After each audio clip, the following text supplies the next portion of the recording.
Coucou à toi et bienvenue sur ma chaîne.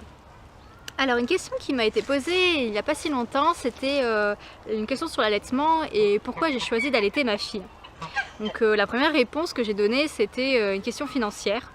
Parce que je me suis rendu compte que acheter du lait en poudre et de l'eau adaptée aux nourrissons, ça revenait excessivement cher, sachant qu'en fait j'avais tout dans mon corps qui permettait à ma fille d'être nourrie. Après, je me suis posé aussi la question de la santé.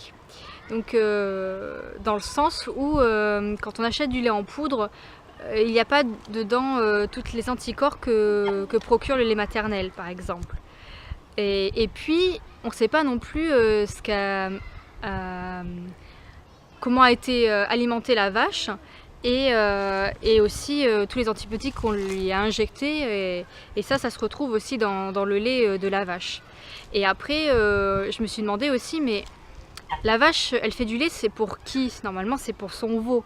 Donc en fait ce lait est adapté à sa progéniture. Donc par conséquent mon lait est adapté à ma fille. Donc je voyais pas l'intérêt de passer par un autre animal pour nourrir ma fille, alors qu'en plus j'avais tout ce qu'il fallait sur moi. Et puis après il y a aussi, et ça c'est venu bien après quand j'ai commencé à allaiter ma fille, où il y a cette relation mère-enfant qui se crée, une relation qui est quand même intime et je pense que seules les mères allaitantes peuvent en parler de ça. Je vais te donner, tiens, tiens, voilà, je ramassais le jouet de ma fille. Après, question d'allaitement, qui revient aussi, c'est jusqu'à quel âge? Jusqu'à quel âge? Mais en fait, j'ai envie de dire jusqu'à ce que l'enfant n'a plus envie de lait. Et ça, c'est adapté à n'importe quel enfant en fait. Je pense qu'il faut juste attendre que nature se fasse. C'est-à-dire que ma fille, bien sûr, je vais l'allaiter le plus longtemps possible.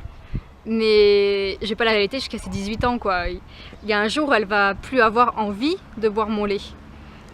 Et ça, c'est adapté à n'importe quel enfant. Autrefois, on allaitait les enfants jusqu'à très tard. Je crois que j'avais lu ça aux alentours entre 4 et 7 ans, quoi. Donc, et c'était normal, en fait. Il n'y avait pas, oui, ben il faudra que là, c'est l'heure, il a 9 mois, bon, ben on va peut-être arrêter de lui donner du lait. Non, c'est bénéfique à l'enfant, ça produit aussi chez la mère et l'enfant un bien-être, une réduction du stress, et il faut y prendre en compte en fait. Et dans certains pays, même dans les tribus africaines, l'enfant est allaité par plusieurs femmes de la tribu en fait. Et c'est tout à fait normal. Et la question du lait infantile, en fait, qui a été mis sur le marché, c'est apparu au moment de la libération de la femme, en fait. Quand on apprenait l'indépendance de la femme. Et donc à l'époque, c'était très bien vu d'être indépendante. Et donc du coup, allaiter un enfant rendait la mère comment dire, soumise entre guillemets à l'allaitement et elle était dépendante de cette relation.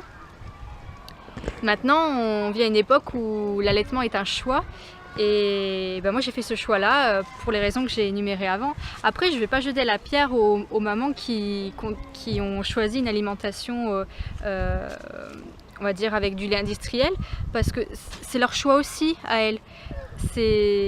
Moi je vais parler de mon expérience, de mon choix parce que c'est la question qui m'est posée.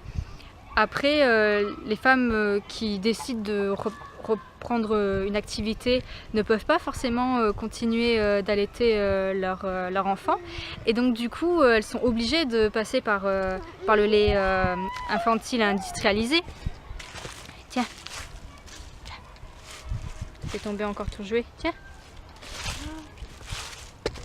Et donc, et même il y a des mamans qui aussi, pour des raisons de santé, ne peuvent pas allaiter parce qu'elles doivent prendre des médicaments pour leur santé ou bien l'allaitement s'est pas passé comme elles auraient voulu que ça se passe, elles n'ont pas assez de lait, etc.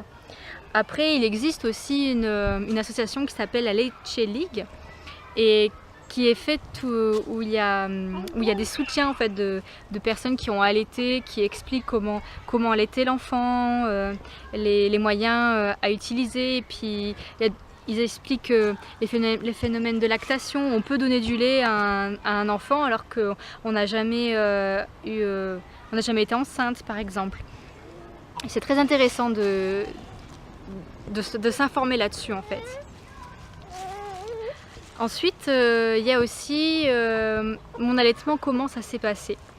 J'ai de la chance en fait, c'est que j'ai eu du lait tout de suite. Quand j'ai eu la première tétée, je me souviens de la sage-femme qui m'a dit mais vous aviez eu déjà du lait? Ah non, c'était mon premier enfant.